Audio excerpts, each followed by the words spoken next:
ये क्या है? एक जिग जिगलर की किताब है, शिखर पर मिलेंगे। कौन सी किताब है? इसका सी यू एट द टॉप अंग्रेजी का वर्जन है और बहुत सालों से चल रहा है। और बोला जाता है सक्सेस के लिए इससे अच्छी किताब, इससे बढ़िया जो एक सक्सेस की पूरी रेसिपी है कि भाई सक्सेस किन बातों से मिलती है आदमी को किसी भी क्षेत्र में, नेटवर्क मार्केटिंग में नहीं, दुनिया में स्पोर्ट्स में आप गोल्ड मेडल लेना चाहते हो तो, आप अगर एक बड़े क्रिकेटर बनना चाहते हो तो, बॉलीवुड में अगर आप नाम करना चाहते हो तो, दुनिया में और कहीं कुछ करना चाहते हो तो, नेतागिरी में मंत्री बनना चाहते हो तो, सब जगह सेम रूल अप्लाई होते हैं जो कि इस किताब में बताए गए हैं। बात समझ में आ रही है? राइटर बोलना चाहता है एलिवेटर दिखा के आपको कि सक्सेस के लिए कोई भी शॉर्टकट नहीं होता। सबसे पहले वही समझाना चाहता है कि आप सीढ़ियां चढ़ के ही जाओगे, आप ऐसे नहीं लिफ्ट में बैठे और तुरंत पहुंच गए। कभी भी आपको अगर लॉन्ग टर्म में सफलता पानी है तो आपको प्रोसेस पूरा निभाना पड़ेगा, तब आप वहां तक पहुंचोगे। यानी if you want to be a diamond, if you want to be a doctor, if you want to be IAS, कुछ भी अगर आप बनना चाहते हो तो आपको पूरा प्रोसेस है। ऐसा नहीं होता कि आप अचानक से बस में जा रहे थे और बस की बगल वाली सीट खाली थी, खाली सीट पे किसी की डिग्री पड़ी हुई थी एमबीबीएस की, और आपने उठाई और जाके एम्स में अपॉइंट हो गए और आपको डॉक्टर रख लिया। होता है क्या? हो ही नहीं सकता। शॉर्टकट नहीं होता दुनिया में कुछ भी। दूसरा, सफलता क्या है और संपत्ति क्या है, इस बात में हम लोग कंफ्यूज रहते हैं। काफी सारे लोग ये सोचते हैं कि अगर किसी आदमी के पास पैसे हैं, चाहे वो किसी भी रास्ते से आ गए हों, तो हम उसको सफल मानते हैं। नहीं होता, नहीं होता ऐसा। खाली संपत्ति से आदमी सफल नहीं होता है। पैसे तो कहीं से भी मिल जाते हैं। पैसे आपको कहीं से गहना पड़े मिल गए, उससे मिल जाते हैं। आपको कहीं से कुछ जमीन में से निकल गया, उससे मिल जाते हैं। आपको कई बार अच्छी लड़की से शादी हो गई, ससुराल से बहुत सारे पैसे मिल गए, उससे मिल जाते हैं। दुनिया में आपको पैसे कमाने के या रखने के बहुत सारे तरीके हैं दुनिया में। गलत और अच्छे धंधों से पैसे आते हैं। तो सफल होना और संपत्ति जुटाना दोनों अलग अलग बातें हैं। हम आपकी संपत्ति इकट्ठी करवाना नहीं चाहते, हम आपको जिंदगी में सफल बनाना चाहते हैं। और जिस आदमी को सफल बनना चाहता हो जो जिंदगी में, वो इस किताब की ट्रेनिंग ले और इस किताब को सीखे, इस किताब को पढ़ो। आप, मेरी एडवाइस है, अगर आपको पढ़ना चाहिए, जिंदगी में पढ़नी चाहिए, तो यहां से जाके अमेजोन से ऑर्डर करो, शिखर पर मिलेंगे हिंदी में। अंग्रेजी पढ़ते हो तो सी यू एट द टॉप और मंगाओ। और 250 पन्नों की किताब है। बोला यार ऐसी पढ़नी पड़ेगी, 4-6 पन्ने पढ़ोगे, कोई पिक्चर विक्चर नहीं है उसमें अंदर। हम लोगों को ना रंगीन पिक्चरें देख के पढ़ने में मजा आता है, इसलिए मैगजीन ज्यादा बिकती हैं दुनिया में। बताओ, मैगजीन ज्यादा बिकती होंगी कि किताबें? मैगजीन। और मैगजीन भी चलती किस लिए है? क्योंकि कुछ पूरे कपड़े वाली होती हैं, कुछ कम कपड़े वालों भी फोटो होते हैं। और ऐसे ऐसे लोगों के हाथ में मैंने मैगजीन देखी है जिनको RAM के मिला के राम होता है, उनको पता नहीं है, लेकिन पट्टे अंग्रेजी की मैगजीन पढ़ रहे हैं। मैंने कहा भाई क्या पढ़ रहा है? बोला पढ़ कौन रहा है। तो कलरफुल दुनिया जो है, जो आपको दिखती है, उसमें एक्चुअली है नहीं कुछ भी। आपको अगर कुछ जिंदगी में वास्तव में चाहिए तो आपको क्या है ना, थोड़ा सा पेन लेना पड़ेगा। अंग्रेजी की एक कहावत है कि नो पेन नो गेन। समझ आ रहा है? तो इसलिए पेन लेना सीखिए। बताऊं, मैं साइड में आपको एक रेलिंग दिखाना चाहता हूं जिस पे 6 बातें लिखी हैं। वहां लिखा है चरित्र, विश्वास, सत्यनिष्ठा, एकनिष्ठा, ईमानदारी और प्रेम। ये सब चीजें ऐसी हैं जिनको जब भी छोड़ा गिरे। बोला जाता है सफलता की जो चोटी होती है, मेरी उंगलियों का इशारा देखिए, सफलता की जो चोटी होती है, जो शिखर होता है, एक्चुअली उस चोटी पे ना बड़ी कम जगह होती है। कितने लोगों को मेरी चोटी दिखाई दे रही है? यहां पर बहुत सारे लोग स्टैंड नहीं कर सकते। रुकने के लिए क्या चाहिए? रुकने के लिए चाहिए चरित्र, ईमानदारी, प्रेम, विश्वास, सत्यनिष्ठा और एकनिष्ठा। Have you got it my point और नॉट? एक आध भी इसमें से हिला तो जो इसके ये जो ढलान है ना, ये बहुत ही स्लिपरी है। एक बार पैर फिसला तो सीधे धड़ाम से नीचे, फिर खड़े नहीं हो सकते। लेकिन जैसे ही आदमी को क्या होता है, थोड़ा सा पैसा मिले और थोड़ा सा मान सम्मान मिल जाए, आदमी को घमंड आना लाजमी है, लाजमी है ये। लेकिन हमको इस बिजनेस में लाजमी बातें छोड़नी है। एक्चुअली जो लाजमी है, गुस्सा आना लाजमी है अगर आपको किसी ने गलत बोला, लेकिन बड़ा आदमी वो नहीं है जो गलत बोलने पर गुस्सा हो जाए। बड़ा आदमी वो है जो गुस्सा आने पर गुस्से को पचाए और अच्छे तरीके से बात करे, तब है वो बड़ा आदमी। बोलो आप। तो थैंक यू वेरी मच। तो ये बातें हम लोगों को सीखनी है। तो कितने लोग रेलिंग को पकड़ के रखेंगे? जाने के टाइम भी रेलिंग जरूरी है। अगर चरित्र, ईमानदारी, प्रेम, सत्यनिष्ठा, एकनिष्ठा नहीं रहे तो चढ़ ही नहीं पाओगे, यानी सफल हो ही नहीं पाओगे। लीडर जो होता है ऑलवेज साफ शीशों के घर में रहता है। कोई भी लीडर, जैसे ही आप लीडर बनते हो किसी भी क्षेत्र में, आप पब्लिक प्रॉपर्टी हो जाते हो, आप पर्सनल प्रॉपर्टी नहीं रहते। अगर आप बनना चाहते हो लीडर, तो आपको शीशे के घर में रह के आपको अपने को सब चीजों को आपको प्रोटेक्ट करना पड़ेगा, ध्यान देना पड़ेगा।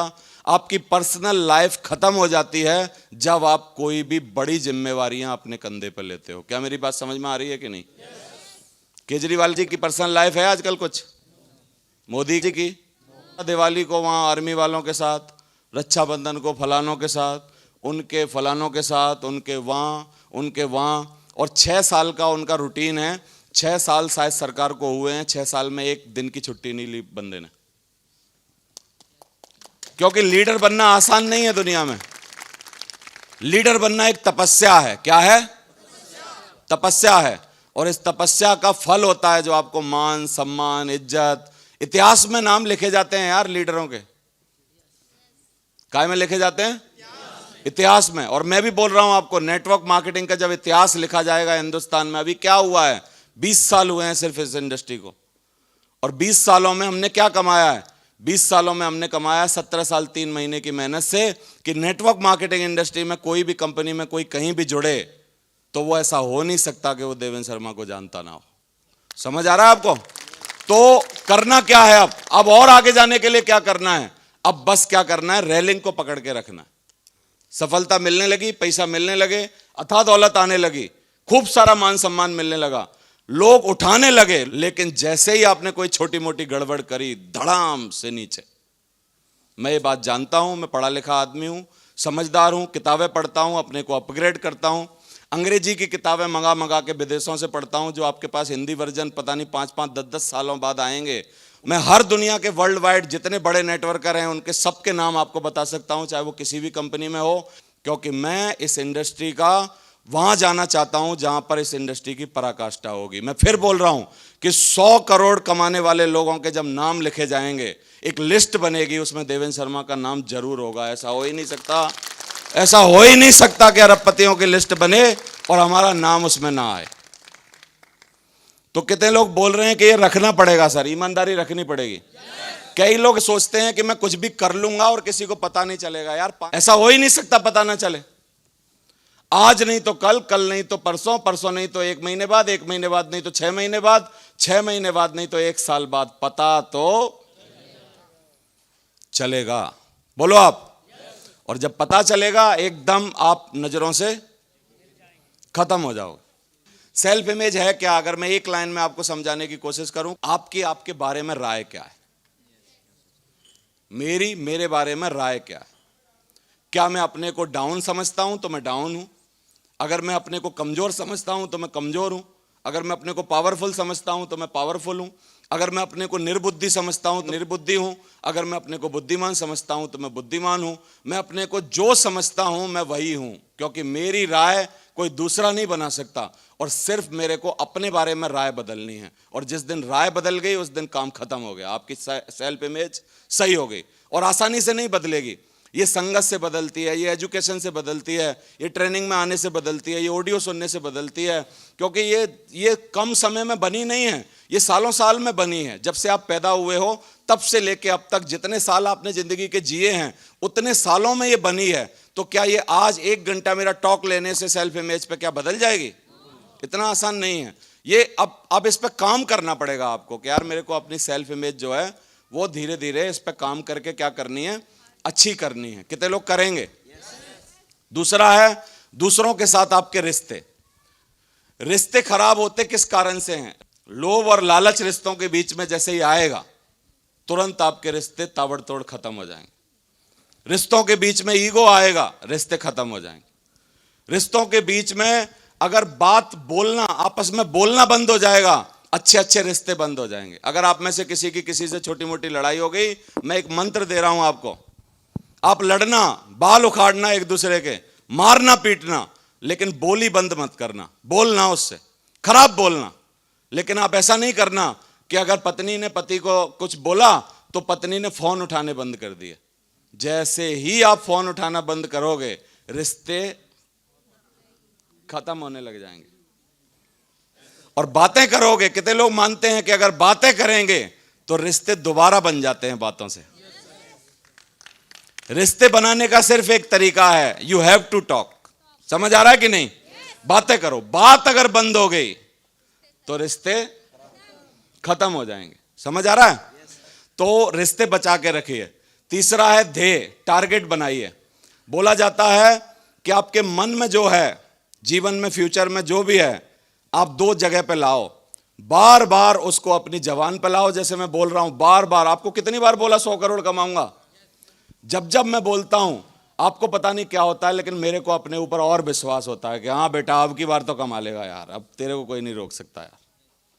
एक तो उसको जबान पे लाओ और दूसरा उसको पेन के द्वारा कॉपी पे लाओ। सही है? और फिर कॉपी पे आने के बाद उसको पिक्चर के रूप में, क्योंकि सबकॉन्शियस माइंड उसको विजुलाइज कर पाए, उसको अपने घर के सब जगह लगा दो। और जब जब ज्यादा बार आप किसी भी एक ही चीज को बार बार करते हो तो आपका एक न्यूरो पाथवे बन जाता है दिमाग के अंदर। क्या बनता है? बोल लो एक बार, याद हो जाएगा।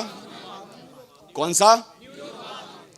न्यूरो पाथवे अगर बन गया किसी भी चीज का तो मरने से पहले वो चीज जरूर होगी। समय सीमा नहीं है, क्योंकि सबकॉन्शियस माइंड समय सीमा नहीं जानता है। समय कुछ नहीं है उसके लिए। और हमेशा अपने ड्रीम को ऐसे विजुलाइज करो जैसे कि आपके पास आ गया है, और उसको लेने के बाद आपकी फीलिंग क्या रहने वाली है, वही फीलिंग विजुलाइज करिए। फिर हमारे बिजनेस में नजरिया है। नजरिया के बारे में मैं सिर्फ एक लाइन आपको समझाना चाहता हूं, जिससे आपको फिक्स हो जाए दिमाग में नजरिया होता क्या है। नजरिया का मतलब है कि सेम सिचुएशन में आप अगर इधर गए तो नेगेटिव एटीट्यूड, उधर गए तो पॉजिटिव एटीट्यूड। सिखाता हूं कैसे। आपका रिजर्वेशन नहीं हुआ मान लो, और कोई यात्रा पे आपको जाना है, ट्रेन में जाना है। मेरे को काफी बार जाना पड़ा ऐसे, रिजर्वेशन नहीं हुआ, आप चढ़ गए ऐसे ही रिजर्वेशन वाले उसमें या एसी में चढ़ गए। अब एसी फुल है अंदर से, अभी एसी के बिल्कुल बगल में स्लीपर है जहां से हवा आती है। अब वहां जाके खड़े हो। अब लेकिन सिचुएशन और वर्स्ट है। क्या सिचुएशन है? कि वहां भी खाली नहीं। अभी आप बाथरूम के बगल में खड़े हो। अब एक नॉर्मल आदमी गाली देगा भगवान को, रेलवे विभाग को, और परेशान होता रहेगा। एक अच्छा आदमी मेरे जैसा इसमें अपॉर्चुनिटी ढूंढेगा। कोई किताब निकालेगा, बैग से कोई किताब निकालेगा और सारी रात किताब पढ़ेगा और खुश हो जाएगा कि यार एक रात में पूरी किताब पढ़ने का आज रिकॉर्ड मेरे नाम है, गिनीज वर्ल्ड रिकॉर्ड दिलाओ मेरे को। Have you got it my point और नॉट? मेरी बात समझ में आ रही है? फिर चलो किताब भी नहीं है, किताब भी नहीं है तो कुछ मेरे जैसे और भी तो खड़े होंगे, मैं ही हत्यारा लास्ट में थोड़ी हूं। फिर उनसे प्रोस्पेक्टिंग करेगा, बताइए सर कहां जा रहे हो, क्या करते हो? अच्छा आर्मी में हो, वेरी गुड, बहुत ही बढ़िया है। तो कब रिटायरमेंट हो रहे हो, कितने साल नौकरी होगी, ये हो गया, फलाना हो गया। नंबर एक्सचेंज करेगा, फिर बातें करेगा, और हो सकता है ये भविष्य का इसका डायमंड हो और भगवान ने इसीलिए सीट पक्की ना कराई हो। क्या पता, क्या पता यार, भगवान की प्लानिंग। बोलो आप, भगवान की प्लानिंग हमेशा हमारी प्लानिंग से बेटर होती है। मेरी बात समझ में आ रही है कि नहीं आपको? तो सेम सिचुएशन में एक छोटी सी एटीट्यूड की बात आपको इधर से उधर कर देती है। यही सिर्फ एटीट्यूड है कि नहीं? तो एटीट्यूड को संभाल के रखना, पॉजिटिव रखना जरूरी है। फिर आता है काम। इसको डिजाइन भगवान ने ऐसे किया है, प्रकृति ने ऐसा किया है कि यहां पर जब तक कर्म नहीं करोगे, कुछ करोगे नहीं, एक्शन नहीं लोगे, तब तक यहां कुछ भी नहीं होगा। यानी घास अपने आप उगती है और झाड़ी करकट अपने आप उगता है, लेकिन प्रकृति की माया देखो, गेहूं उगाना पड़ता है। गेहूं अपने आप क्यों नहीं उगता भाई? मैं आप सबसे पूछ रहा हूं। ऐसे ही जा रहे हैं बंजर भूमि पे, गेहूं खड़ा नहीं मिलना चाहिए हमको साइड में? सवाल है मेरा आपसे, क्यों नहीं उगता? बाजरा क्यों नहीं उगता? सरसों क्यों नहीं उगती? झाड़ी झरकट क्यों उगते हैं? उनको तो कोई उगाता ही नहीं। प्रकृति ने डिजाइन क्या किया है? प्रकृति ने डिजाइन किया है कि कुछ भी चीज अगर इस धरती पे आपको चाहिए तो you have to work, action. Daily आपको कुछ ना कुछ उसके लिए एक्शन करना पड़ेगा। एक और बात बता रहा हूं, आप आलस में बैठे रहो, कुछ मत करो, तो बैठे बैठे मध्य प्रदेश बढ़ जाएगा। लेकिन शेप में रहना हो, शेप में अगर रहना हो तो एक्सरसाइज करनी पड़ती है धरती पे। बोलो आप, समझ आ रहा है आपको? यानी कुछ भी बदलना हो तो क्या करना पड़ता है? तो धरती पे भाई साहब एक नियम लेके जाना यहां से, धरती पर सिर्फ एक्शन चलते हैं। आपको अगर एक्शन नहीं करना है तो कुछ भी होना नहीं है जिंदगी में। दुनिया में सफलता का नियम एक ही है, जितने दरवाजे खटकाओगे उतना जल्दी सफल हो जाओगे। हमारे यहां दरवाजे नहीं खटकाने होते, हमारे यहां बंदे को लाना होता है, समझाना होता है। और बहुत अच्छे अच्छे लोग घूम रहे हैं दुनिया में, बहुत सारे लोग आपका इंतजार कर रहे हैं कि उनको जिंदगी बनाने का कोई मौका मिले, लेकिन किसी के माथे पे नहीं लिखा है कि किसको जिंदगी बनाने का मौका चाहिए। सबसे ज्यादा मोती कौन सा गोताखोर लेके आता है समुद्र से? जो सबसे ज्यादा छलांग लगाता है और जो सबसे ज्यादा सीपों को खोलता है। मेरी बात समझ में आ रही है कि नहीं आपको? और यहां पर क्या करना है? सबसे ज्यादा छलांग लगाना मतलब हर बार प्लान ट्रेनिंग मीटिंग में आना, हर बार प्लान के लिए जाना। और मोती खोलना मतलब ज्यादा लोगों से बातें करना। अगर आपने ये दो नियम पाल लिए, आपको सफलता में कोई रोक ही नहीं सकता इस बिजनेस में। काम हो गया, खत्म हो गया काम। अब लास्ट में एक आखिरी चीज बचती है जो है इच्छा, डिजायर। डिजायर क्या है? इच्छा क्या है? इच्छा है आपको जिंदगी में कुछ करने की चाह। इच्छा है आपके अंदर एक पागलपन किसी भी चीज को पाने के लिए, है ना? अगर ये नहीं है तो इसका मतलब सारे एक्शन नहीं लेगा आदमी। क्यों आत्म छवि अच्छी करेगा, क्यों रिश्ता अच्छा करेगा, क्यों नजरिया अच्छा करेगा, क्यों करेगा? कुछ नहीं करेगा। इच्छा को राइटर ने लास्ट में क्यों रखा है? क्योंकि इच्छा, एक नेपोलियन हिल की बहुत अच्छी किताब है, सोचिए अमीर बनिए। जब आपको टाइम मिले, थिंक एंड ग्रो रिच, अंग्रेजी वर्जन है थिंक एंड ग्रो रिच। वो किताब के बारे में बोला जाता है कि आज तक उस किताब को लगभग 7.5 करोड़ लोगों ने पढ़ा है। कितने? 7.5 करोड़ लोगों ने जो पढ़ा है, उनमें से 50% लोगों का यह मानना है कि अगर हम जिंदगी में ये किताब ना पढ़ते तो आज हम वहां नहीं होते जहां पर हैं। इतनी इंपॉर्टेंट और बहुत ही बढ़िया और टॉप 10 सेल्फ हेल्प बुक में वो आती है। तो मैंने बहुत सालों पहले जब वो किताब पढ़ी तो एक लड़की का उसमें वाकया लिखा है, मैं उसको जरूर यहां पर कोट करना चाहता हूं। एक अश्वेत लड़की, रियल स्टोरी है। एक अश्वेत लड़की बहुत सालों पहले सन 1700 या 1800 में, उसकी मां ने बोला, उसने बोला कि एक पैनी, अमेरिका की बात है, एक पैनी हमको घर चलाने के लिए चाहिए और वो जाओ सेठ जी से लेके आओ। और सेठ जी क्या करते थे? गेहूं का काम करते थे, गेहूं वेहूं निकालते थे। तो वो अश्वेत लड़की जो है, बहुत छोटी सी 6-7 साल की लड़की, आके आई उसके पास और उससे पूछा कि मेरी मां ने एक पैनी मंगाई है और उसको चाहिए। तो ये कुछ काम कर रहा था सेठ जी, उसने बोला बाद में दूंगा, जाओ। थोड़े दिन वो काम करता रहा, थोड़ी देर वो लड़की उसी कोने पे खड़ी रही। फिर उसने, सेठ जी ने थोड़ी गुस्सा भरी निगाहों से उसको देखा। फिर इस लड़की ने बोला मेरी मां ने एक पैनी मंगाई है। इसका भी थोड़ा सा ईगो हो गया, बोला जब मैं पहले आपको बोला था तो मतलब नहीं गई, तो इसने अब की बार तेजी से बोला, मैंने बोला ना बाद में मिलेगी। थोड़ी देर फिर ये कोई काम में बिजी हो गया।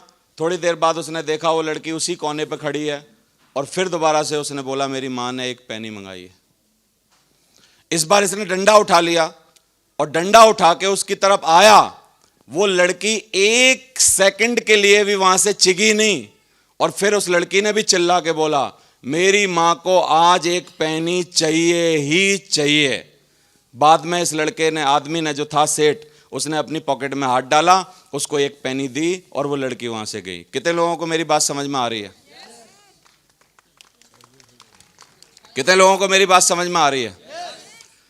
जब तक आपको किसी चीज की सिर्फ जरूरत है तो भगवान पूरी नहीं करता है, लेकिन आपको इतनी भयंकर जरूरत है कि उसके बिना आपका कोई काम हो ही नहीं पाएगा और करना ही करना है, तो वो काम पूरी कायनात मिलके आपका पूरा करवाती है। ऐसा हो ही नहीं सकता कि वो काम आपका जीवन में ना हो। मेरी बात समझ में आ रही है कि नहीं? तो इसलिए आपको चाहिए ही चाहिए वाला रूल अपनाना पड़ेगा। आप में से अगर कितने लोगों को ज्वलंत इच्छा हो गई कि मेरे को इस बिजनेस में डायमंड बनना है, पैसा वाला बनना है, किसी भी कीमत पे ऊपर आना है, मेरे को अपनी जिंदगी बनानी है, तो कितने लोग बोलते हैं कि ये हो जाएगा काम? कर सकते हैं? ऐसा करना चाहिए हमको। तो साथियों, ये जो स्टेप्स हैं, सारे के सारे स्टेप्स हमारे पूरे हो जाते हैं। सारे स्टेप्स पूरे होने के बाद हम लोग बिल्कुल दरवाजे पे खड़े हैं और अभी बस क्या है, धक्का मारना बाकी है। क्या करना बाकी है? धक्का मारना बाकी है और मेरे में अकेले ताकत नहीं है धक्का मारने की। मेरे को आप सब लोगों का सहयोग लगेगा। हम सब लोग मिलकर इसको धक्का मारेंगे और अंदर देखते हैं कि हमको क्या मिलता है। मारने के लिए तैयार हैं? चालू करें? तो देखिए, अंदर डायमंड क्लब में आपका स्वागत है सारे के सारे लोगों का। अभी क्या क्या मिलेगा? वृद्धि मिलेगी, सुरक्षा मिलेगी, शांति, स्वास्थ्य, सब कुछ रखा है। नीचे देखो वो पिलर जो हैं, नीचे प्रेम, सत्यनिष्ठा, एकनिष्ठा, ईमानदारी और सब लिखे हैं। ये सब मजबूत पिलर बन के रहेंगे आपके साथ। लेकिन हम चाहते हैं आप में से हर आदमी जो यहाँ पर आया है वो प्रयास करके एक बार डायमंड का स्वाद जरूर चखे। तो इसको करके दिखाने वाले हो? पक्का ठान रखा है? करके दिखाओगे? ग्रेट, बहुत ही बढ़िया। मेरे को बहुत आनंद आया, बहुत अच्छा लगा। Thank you very much, wish you all the best. साथियों, अगर आपको ये वीडियो हमारा अच्छा लगा है, जो हमारा एक छोटा सा प्रयास है आप लोगों को सफल बनाने के लिए, आप लोगों को आगे बढ़ाने के लिए, आपकी तरक्की में चार चांद लगाने के लिए और आपकी ओवरऑल पर्सनालिटी जो नेटवर्क मार्केटिंग के और डायरेक्ट सेलिंग के जरिए से बदल सकती है या इम्प्रूव हो सकती है, इसको अगर आपको अच्छा लगा है तो आप इसको सब्सक्राइब कर लीजिए, क्योंकि आपको नोटिफिकेशन टाइम पर मिले, कोई भी वीडियो आपकी मिस ना हो, और बेल आइकन को प्रेस करना है। Thank you very much.